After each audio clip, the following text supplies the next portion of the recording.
I'm a neurophysiologist, so my basic interest is really in the physiology of how the brain works, how it develops, how the nervous system performs.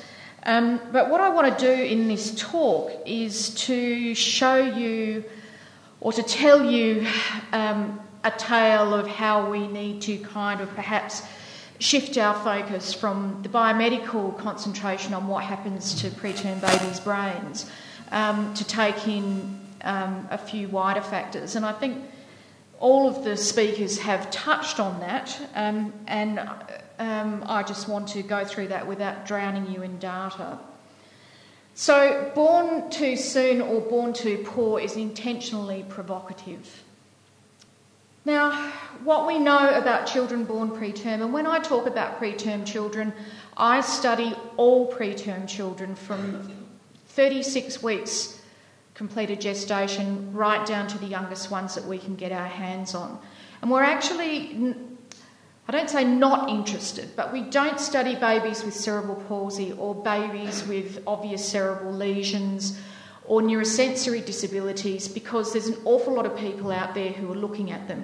We're actually kind of interested in the most neurologically healthy of the preterm babies to really get a handle on what does preterm birth actually do to brain development.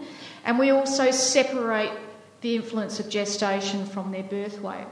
And what we know from our work and from other people's work is that up to 50% of children born preterm will have some degree of motor, cognitive or behavioural dysfunction. And many of them will have all three, and the large majority will have both motor and cognitive.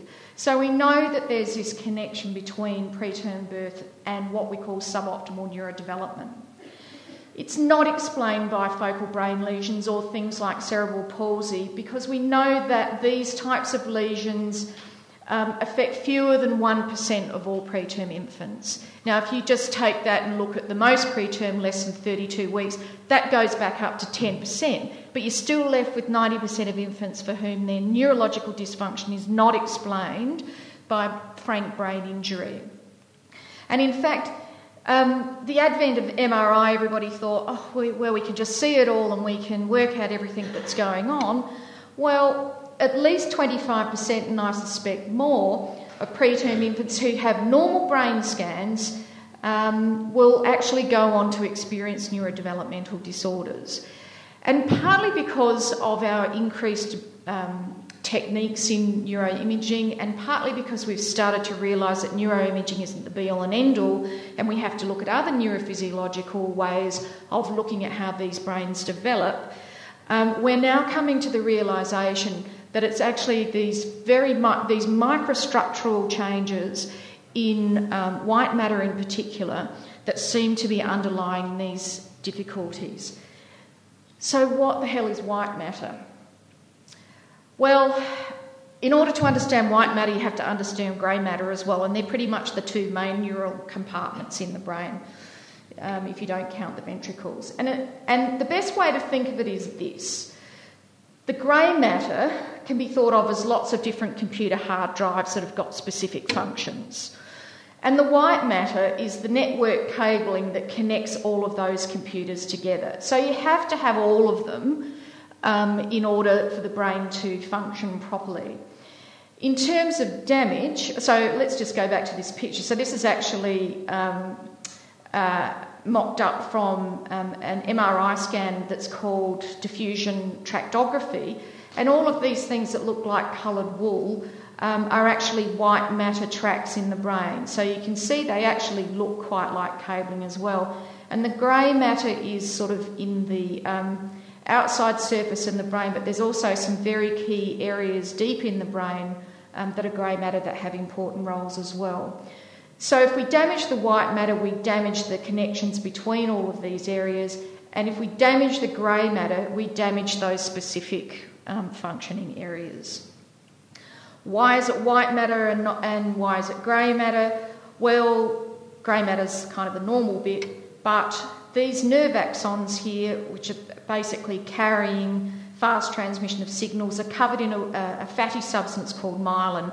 What myelin really does is that it's a bit like the coating on the outside of electrical wires. So it maintains the fidelity of the signal, and it also is involved in actually amplifying that signal. So if you're getting a television program sent from Melbourne, there used to be repeater stations all the way along to take the signal and amplify it back up again. So that's really how it works in that way. So why is it very vulnerable in preterm infants? Well, many of you will have seen this graph from Hannah Kinney's work before. This is just gestational age along here and percentage of full-term brain weight. And if you think about Michael and Laura talking about babies born at 24, 25 weeks of gestation, these babies' brain weights are about 20% of what you would expect at term. And you can see there's this rapid increase in growth up to and actually on past term weight. If we look at the outside of the brain, these very preterm babies, the outsides of their brains are virtually smooth. And they develop the sulci and gyri of the brain throughout this period. Now, we actually know from relatively recent work that how well folded your brain is, or your cortex in particular, is very strongly connected with your cognitive abilities and your level of intelligence. And we think part of that is because not only is your grey matter developing, but there's this massive increase in white matter development that starts pulling the brain in. So, white matter is not the only thing that's vulnerable. Grey matter is also vulnerable in these babies. It's just that it tends to occur at different times. So, and these change rapidly. So, white matter's most at risk in this early part because of the level of development that it's at. And so you see a lot more white matter injuries in these very, very small babies, very young babies. But then from about 34 weeks onwards, you see this immense growth in grey matter. If you think about it at 34 weeks, you're still only about 65% of the term brain weight. And what we know about babies out at this end is that they tend to be more vulnerable to what we call grey matter injuries from hypoxic ischemic insults. So if they're left bereft of oxygen or blood supply for any period of time, they're quite catastrophic brain injuries, and I'm sure Michael's seen a few of those. But we know that even if we don't see any of these specific injuries, that if you're born at any one of these time points, that it changes the development of all of these parts of the brain. And that does last. So this is actually some data from us from a few years ago, and we looked at kids who are 12 years old. We looked at a range of gestational ages, and we used a technique called transcranial magnetic stimulation, which is a non-invasive brain stimulation technique. You don't really need to know lots about it, except that this particular measure has been very well correlated with the maturation and integrity of the underlying white matter. And what you can clearly see is that for every single week of gestation that these kids lost, we need much more stimulation to get a response out of their cortical area. And what you should also take note of is that a lot of our most preterm children, we couldn't get responses out of them at all, and they were 12. Now, in normal children, supposedly, this is at adult levels by about 10 or 11 years of age. We don't know if this is developmental delay, whether they catch up or not, but what we do know is that these kids are about to go into high school.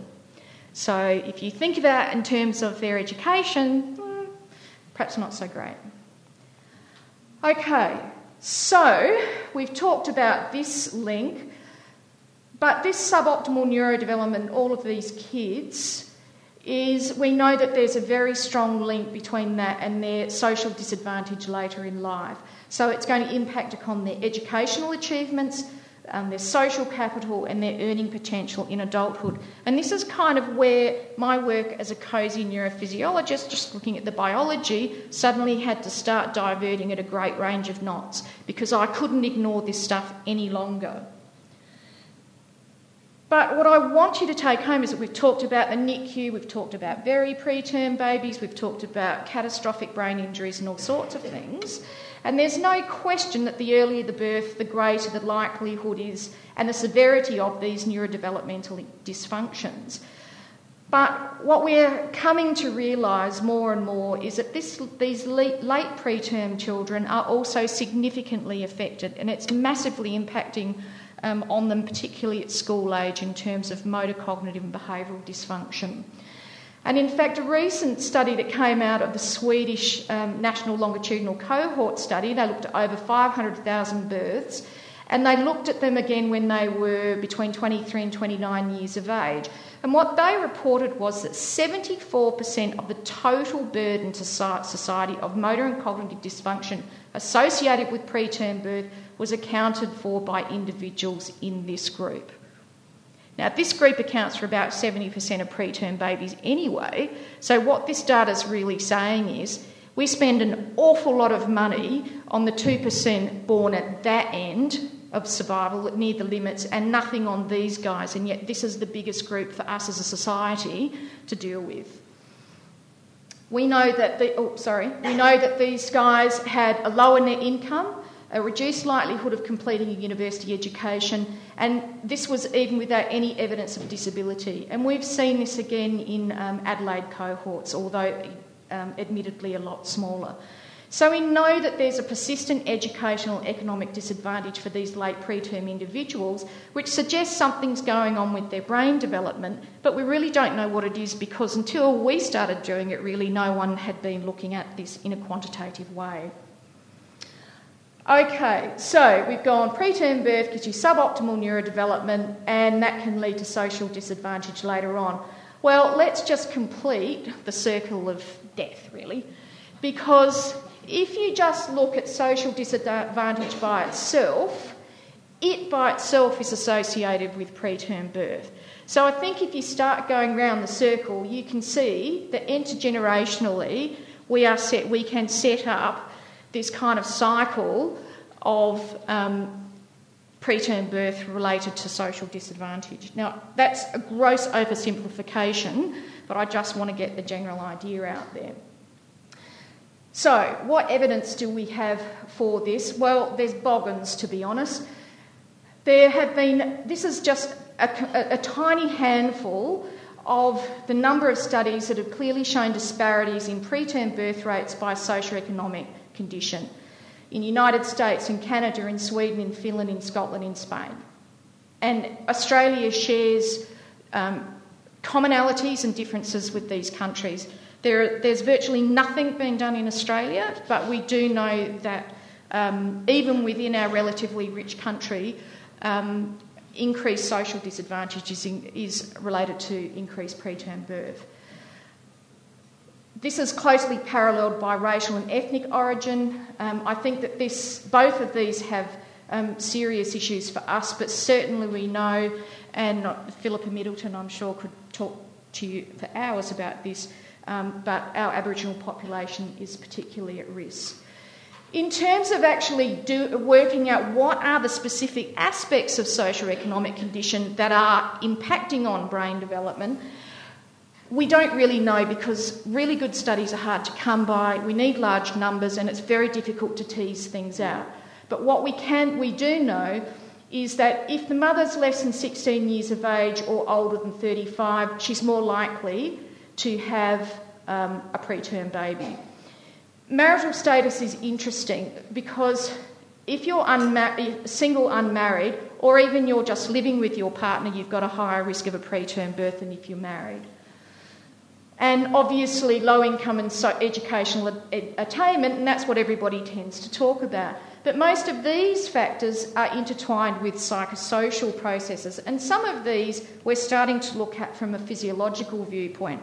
Now, I don't want to stay on this slide for a long time, but these are the sorts of things that I'm talking about. So psychosocial factors, major life events, chronic stress, including domestic violence, and catastrophic stress. So we know that women who were pregnant or conceived their infants around the time of 9/11 who either had partners involved or actually lived within several blocks of 9/11 had a particularly increased risk of preterm birth. All of these guys as well. Chronic stress or any stress is really interesting. I don't want to go into it now, but we certainly have some data that suggests that we know about maternal stress and the way that it impacts on the way the placenta protects the fetus from stress hormones, and we're starting to get an understanding of that in terms of inflammatory processes in the infant and also the way they deal with stress later on. And then, of course, you have all of these socioeconomic issues, and certainly Claire's touched on higher rates of infection. There's certainly higher rates of smoking and substance abuse and maternal education, but it's also things like these women are less likely to either have good access to or even use prenatal care. And they are things that we don't necessarily do particularly well with picking them up. Okay, so we've done the big cycle, and then we've got a slight complication, and that is that we are now getting increasing evidence that social disadvantage in and of itself directly influences a child's neurodevelopment regardless of their gestation length. So now we've got this whole complex thing happening. And I'm just going to give you some data from one very recent study because for me it had the strongest physiology that we've had so far. And this was actually a study that was done in St. Louis in the US. It's an urban population. There are a lot of poor black African American women, but there's also a large white population. So it's probably got sort of a wider range of social disadvantage than we may have here. This wasn't the primary purpose of the study. What they were really looking at was that they were actually looking at emotional development in children. They weren't really interested in brain development. And they recruited these kids when they were about 3 to 6 years of age, and they followed them every year for 5 or 10 years after that, 5 to 10 years. And every year they did a psychiatric diagnosis. They looked at how many stressful and traumatic life events the child had been exposed to, and they looked at things to do with their parents or caregivers in terms of their education level and whether they demonstrated supportive or hostile caregiving. And later on, what they did at school age was that they did MRI scans and they quantified the amount of white and grey matter these children had, and they also looked at the hippocampus, which is very important in learning and memory, and the amygdala, which has a range of functions, but some of them are risk-taking and fear. So I just put this picture up because it's not actually from this paper. They didn't even give us any scans, but here's the grey matter where you quantify it, and here are all the white matter tracks, just to give you a pretty picture. And what did they find? Well, what they found at school age was that if these kids had been exposed to household poverty in their early life, so when they were babies 1, 2, 3, they had significantly reduced volumes of grey and white matter throughout the brain. And I remember these are not preterm kids at all. They also had reduced volumes of the hippocampus and also in the amygdala. And what they did was that they went and they did some more modelling to see what might have been mediating the effect of poverty on these things, whether it was other things. And they did show that the effects on the hippocampus were particularly related to caregiver behaviour and the number of stressful life events. But in terms of white and grey matter in the amygdala, it was a direct relationship to poverty. Now, we don't know what aspects of poverty are driving that yet, but it's a pretty clear indication that we should be looking a bit further. This is data from our children at age 12, and we simply looked at what were the factors that determined their general intellectual ability. So this is like an IQ score. So these are kids from Adelaide, born at 24 to 41 weeks of gestation.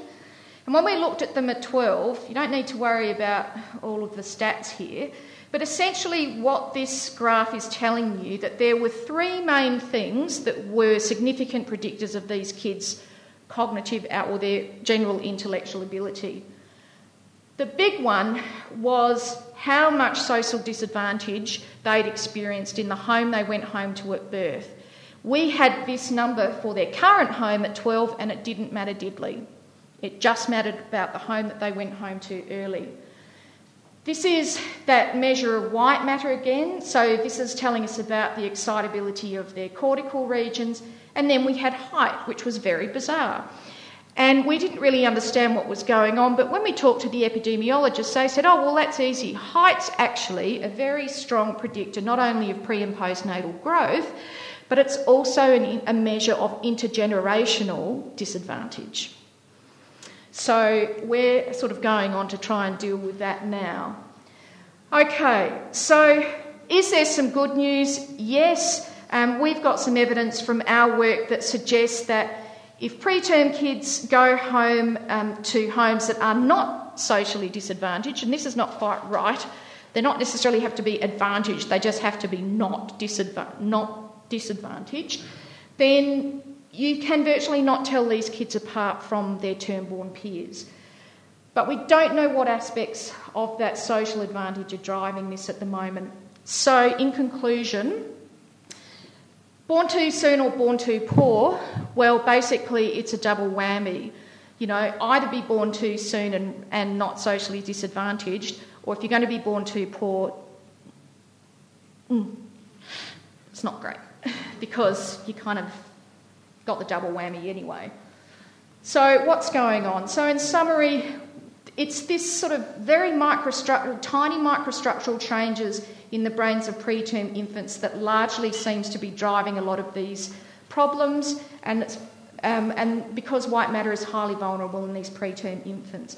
But exposures to early life stressors, and I'll go back here to this includes neonatal ICU, and there's some extremely good data on numbers of painful stimuli and painful events in NICU related to changes in white matter at term equivalent age, and socioeconomic disadvantage. These appear to be extremely potent sources of altered brain development, whether you're preterm or not. We know that social disadvantage is inextricably linked with an increased risk of having a preterm baby, an additionally increased risk for having poor postnatal development, whether you're preterm or not. And I didn't really get to talk about it very much, but we know that some of the biological mechanisms are also being driven by these issues to do with social disadvantage. What we don't know and what we're trying to figure out now is which of these aspects of neurodevelopmental dysfunction are due to the biology of preterm birth and which are due to the social disadvantage. What are these mechanisms that are driving the changes? How late in life do they persist? Because we sure as hell don't know that at the moment. And if we're going to intervene, should we? When should we do it? How should we do it? And do we need to take a multifaceted approach? So do we have to go equally at a social disadvantage level as with the biology, or just with issues to do with social disadvantage? And on that note, I'll finish. The work that we've been doing, we've had two studies. One is Premicode, this is preterm motor and cognitive development. Luke Schneider, John Drysdale, who I know is here in the audience, worked on this, and we are in the process now of building a much bigger Premicode 2, which also includes Michael Stark, and I know Ros Lontis and Louise Goodchild are also here in the audience as well. And thank you to all of the funding bodies. Thank you.